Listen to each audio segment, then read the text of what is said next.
Welcome to Advent Conversations with Good Samaritan Church in Pinellas Park, Florida. Well, Jeremy and Roy, thanks for being with me today. And today we're talking about John the Baptist. Who is John the Baptist? May I begin? Yeah. John the Baptist was evidently a very important person in the life of the early church, because he's mentioned quite a few times, in regard to who he was. Evidently, there was a controversy for a good long while within the church as to who was the Messiah. Was there a possibility that John was the Messiah? And I think if you read some of the questions that were asked of John or spoken about John, it tries to resolve that problem that John was the forerunner. He was not the Messiah. And I think that was an important thing to the early church to determine, because they continued to write about it and talk about it later on. Of course, Paul took a different direction, and people began to follow his direction rather than the things that they spoke about in the early church. Yeah. There are a lot of people, even contemporaries of Jesus, who were thinking that John was the Messiah. There's even some speculation that Jesus went out and was John's disciple for a time before he began his own ministry. John was a significant person, a significant voice at the time when Jesus was beginning his ministry, and he had been out preaching for a while before Jesus came on the scene. Very good. Yeah. And I think it's easy to kind of almost confuse the two of them at times, because they have a very similar birth narrative that I think is kind of interesting. That in the sense that they both was, this kind of divine intervention of how that they were meant to be in this world, and how the angel, spoke to Elizabeth, his mother, and which is Mary's cousin. So, there's a lot of connections here, but it was just remarkable that here's a woman who, is like, you're going to have, this child, and didn't think she was going to, and, same type of thing with Mary. So there's a lot of parallels. So it's easy to kind of almost confuse them. Yeah, these two parallel birth stories in Luke's gospel. At the very beginning, we get the story of John's birth, kind of right alongside the story of Jesus' birth. And we know from Luke's gospel, when Mary conceives, when Gabriel, this messenger from God, comes to her and tells her, you're going to have this baby. He also tells her, believe anything's possible, because your cousin Elizabeth is pregnant in her old age, and she's 6 months along. So we know that John was just a little bit older than his cousin Jesus. He was very important, I think, in the early church. And I like the story of John. Yeah, we've talked about Isaiah in one of our segments, and the prophets of old, we said, really prepared the way with their message. Jesus is going to pick up so many threads of, the justice pieces and the promises of God that they spoke to the people and helped create and shape this vision for the people. But then John the Baptist is going to be that contemporary of Jesus who really pulls all that into the forefront. Yeah. Sometimes I think about John's appearance, and, here's this disheveled, dust-encrusted, dressed in camel skin, eating bugs and honey for his meals guy. And then I think about people in our world who might look a little bit like John did. And it's a wonder to me that John developed such a following, that people listened to him. Now, tell me honestly, if you met someone who looked like John in our world today, would you give what they had to say much credence? Not I. Anyone who is out of the ordinary, you tend to avoid if you can. If you don't know how strange they are, what they need, or what they want, and you kind of walk on the other side, like the not the Good Samaritan, but all the other folks that call the man by the side of the road. We tend to avoid people like John the Baptist. At least in my day, we do. I have to be honest that I concur with Roy that, in fact, I have met people who literally could be the modern day John the Baptist. I remember being, in crowded places in Las Vegas, and there were what I guess I would consider, someone who was definitely, housing insecure, food insecure, and disheveled looking by my standards. And they were literally preaching the gospel on the sidewalk. And I remember thinking to myself, like, well, I disregarded it, even though that literally was preaching the scriptures that I'm studying myself as a seminary student, but it was packaged differently. And so I disregarded it. Yeah, I think about being involved in the homeless ministry that I was a part of in college, a student-led ministry. And we went downtown Spokane, Washington, which is where all the state convicts were released from prison. They were bused to Spokane and released there. And there were 2 old rundown hotels that they had turned into the only housing for people who had a record, the only kind of no background check housing. And so we would take sack lunches down and knock on doors and hand these out and sit in the laundromat downstairs and give them to anyone who came walking in. And I remember one guy really, really well. His name was Keith. And we went to his apartment and it smelled awful. Sour milk. It was terrible. And there was trash stacked up all over the place. He was physically disabled. And so it was very hard for him to keep his space cleaned up. And it was easy to be just kind of really turned off to the whole environment and just kind of write him off. But you sat down and talked with him. And here was this guy who was just so deeply faithful. And I remember other times when I was sitting down in the laundromat part, people would come walking in and there was one woman who would always come up and ask if she could have extra sack lunches, which we were generally pretty strict about. Each person only gets so many.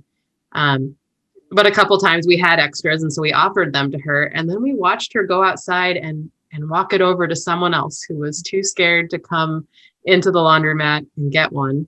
Or for whatever reason, just didn't want to come in. And here was this person who we kind of wrote off as, oh, they're just going to take it for themselves. But no, here was this Jesus-like character, John-like character going out and kind of distributing them around to her community. Within the church, we have some strange-looking characters too. If you think of the nuns and priests, and monks, in the little. In fact, I assume that they discover or they created their garb, based on maybe John the Baptist.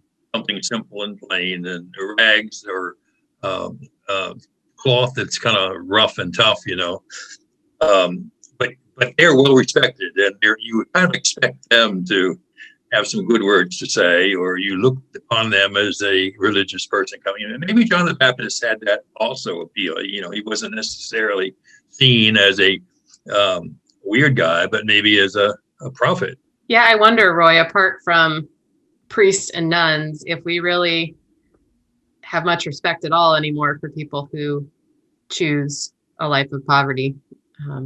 Well, those who are forced into it, but obviously, but then also those who choose that. I wonder what has changed over time in our culture, in our climate of who we are as people, as we've evolved. I mean, here is someone who, by our standards, by modern day standards, looks very rough and had an immense following that they believed was the Messiah. And here we turn the other way and we think that possibly could never be. I wonder what has changed in us. Well, I always get that Godspell musical song stuck in my head when I think about John the Baptist, the prepare the way of the Lord. What was he doing to prepare the way for Jesus? He was getting people ready in the sense of, even through baptizing and sometimes in dirty water, was getting people clean. getting people to repent and take an inner inventory of themselves and air out and the things that they might be shameful of and that are considered sin, is to prepare their heart. They lived in a time of occupation, and there was a lot of, I guess, people falling away from the faith too, because of that presence of the Roman folks there in the area. And I would imagine there was a need to return to some of the thoughts and thinkings that you had before. So there's a lot of contextual stuff going on. Obviously, a huge temptation for anyone living in an oppressive environment is to take the side of the oppressor and try to lessen your own oppression by becoming one of the oppressors. And certainly we see some of the Jewish leadership doing that, some of them very much so resisting that. And there was also this pattern for them of every time they ended up in exile or under oppressive conditions, kind of doing this self-blame thing of thinking, okay, we must have done something wrong. We must have turned away from God. We've got to figure out what we are doing wrong and turn back to God in order to end the oppression. But we have this culture now in American Christianity, especially, of really focusing on individual sins, sexual sins. We have this real narrow focus. For them, it was so much more about the collective, the community-wide sins, the way they as a whole people or a whole community were not doing justice or doing mercy. Those were kind of the bigger, weightier matters. And of course, just like us, there were people getting distracted by the smaller ones, but both John and Jesus are going to focus much more on that collective piece, what we as a whole people are doing, and where we as a whole people have really missed the mark of beloved community with each other. Preparation is a very important part of our faith. Yes. I'm reminded that, in our tradition, when a new pastor is coming to a church, there's usually an interim that comes in between the former pastor and the new pastor. And a lot of the interim's role is to heal some wounds, but also to really shake things up, to get people to kind of loosen their grip on the way we've always done things. And that's kind of John's role too. People in his time had started to really fall into some patterns of this is the way we do things. And part of his role was shaking people up and opening them up to something new, which of course Jesus was going to come on the scene and really be preaching these radical new ideas about how to live and how to be community with each other, and how to follow God. And the people did need a good shake up before they could be ready for that message, and be receptive to hearing it. So in seminary, I was a part of this group of LGBTQ students and allies. And one year around Christmas time, one of them commented how much they disliked all of John the Baptist's talk about making straight the way of the Lord. Why can't we make a queer way for God, he said. He said, no, I'm going to make this queerly beautiful way for God. I'll make a rainbow way for God in the wilderness. And of course, he was being facetious, but it got me looking into what, biblically speaking, John actually meant when he talked about making straight the way of the Lord. And it doesn't, in this case, straight does not mean conforming everyone to the norm, or making everyone the same. It comes from the Greek word athuno, which means make direct the path for God. Get rid of the obstacles, get rid of the distractions. It means basically stop inhibiting God from getting to God's beloved, and stop inhibiting God's beloved from being able to get to God, which is actually a super queer positive message, as I think about how often churchy people have tried to hold queer people back from God. And I think about how often the Israelites got lost and distracted out in the wilderness on their way to the promised land. I think about how many of us get busy and distracted in this season, or how many obstacles are kind of thrown in our way to actually getting to Christmas. And there's this call from John to be fully present, fully focused on what God is bringing into the world, and to the claim that each of us has access to that. He's calling us, claim that access to God.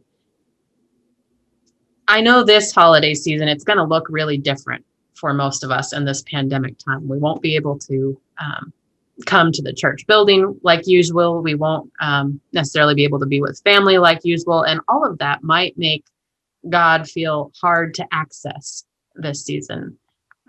How do you see John's call as an invitation into greater presence, greater attentiveness, and focus on what God is doing and bringing into the world?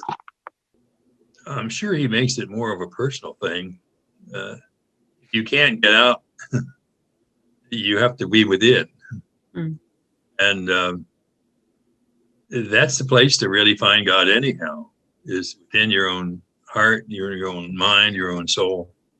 And you can accomplish many things in preparing yourself for the times when you can go out and be ready to serve others or to help others. Or you don't have to go very far to find God. And there are a lot of obstacles if you're going to look other places. Years past at this time, I have gotten so wrapped up and caught up in the busyness, the noise, the planning, so much to do. I'm out and about, I'm in traffic, I'm maybe at the mall, or I'm planning to maybe go visit somebody. There's all of these things I'm waiting for and planning for. And while you're right, it's God is within. So, God is still traveling with me to all these places, yet I'm not listening. I'm not feeling God's presence, and I'm not hearing God's word. I'm focused on other things, the other noise. And for me personally, I'm trying to make an effort this year to, while it feels chaotic in some senses because of a lot of uncertainty, we don't know what's happening, there is an opportunity for me to, I'm not going to places. I'm staying at home. I am safe in my little space that I've created. That's an opportunity to me to hear God clearer, to just slow down and to be present in the moment. And it's forcing me to, and I hate to use the word force, but I guess I need a little kick in the pants in this season, is to really recognize my blessings. There's a metaphor or a symbol or discussion or description of preparing the way for the Lord that is leveling the mountains and creating a straight place, And I often think of the times when we would leave our home in Maryland and go off to Virginia, where we lived, and go the back roads and have to go over the mountains. And to get over a mountain, you have to go round and round and round. And then they built the freeways, and you just zip on through. It was so nice to go to your goal quickly. And I always thought that was a great metaphor or a great symbol. Trying to get around the mountains, or through, this is all going to be level. And of course, the obstacles that we have are the mountains, we built for ourselves, the noise or the whatever it might be. Yeah. That great equalizing. I always like to think of that almost kind of equal opportunity for God, that those who need to be raised up are raised up, and those who need to be brought lower are brought lower, and that's God's kind of great divine reversal and justice happening. In terms of the invitation of this season, I think of how many people have said, I really, really miss singing in church, especially during this Advent season and Christmas season, all those songs that we know and love. And I remember back at the beginning of the pandemic, Robin, who has blessed us so many times with her beautiful voice, she told me that every night before she goes to bed, even though she's home alone and doesn't have choir practice and all that, she said, I pull out my hymnal and I sing hymns at night before I go to bed. And I think a lot of us are having to get creative and take some self-initiative in how we connect with God right now. Right. And I think hopefully discovering that God is a lot nearer than we thought. Well, let's talk for just a moment about parents and outrageous expectations. John's dad, Zechariah, had kind of insane expectations for his son. So here's what Zechariah said about John. And my child will be called a prophet of the Most High, for you will go before the Lord to prepare the way for God, to give God's people the knowledge of salvation through the forgiveness of their sins, because of the tender mercy of our God, by the rising sun will come to us from heaven, to shine on those living in darkness and in the shadow of death, to guide our feet into the path of peace. I mean, that's pretty crazy expectations. It's a heavy mantle to carry. Do you think we carry that mantle too? I think that's a tension that I know a lot of us live within, is expectations that we put on ourselves, expectations that others put on us, as well as that tension of what is the expectation that God sees in us. And that's where I know I get tripped up, is not leaning in towards what God is thinking. It's more of what I should do in an earthly realm, and what others, think I should do. And am I living up to that? And there's shame and blame all gets muddy in there. But then I remember that in this instance, I mean, God saw something in all of these characters that they may not have seen themselves, but except for Zechariah did see that in his own son and proclaimed it. Yeah, I think expectations can be double-edged, and usually we focus on the edge of feeling like we're failing or not living up to those expectations, and so thinking I'm not enough, or I'm not doing enough. But of course, the flip side of that is the whole reason that Zechariah proclaimed this is because God did believe that John was enough. And so maybe there's partly in that an invitation for all of us to remember I am enough, and God thinks I'm capable of big things, basically, of ushering in Jesus more fully into this world. And wow, that's a lot to take on, but that's also such an affirmation and such a message of you really are enough. You really can be part of this thing that God is doing. Yeah. And even John the Baptist had a moment where he did not feel as worthy. That he did not want to baptize Jesus. In fact, he wanted to be baptized by Jesus. Yet Jesus said no, because God saw, said, I know who you are. You are worthy of this. And this is how I want to be baptized by you. Well, thank you both for this wonderful conversation about John. Thank you for joining us for Advent Conversations as we continue on the journey of this season.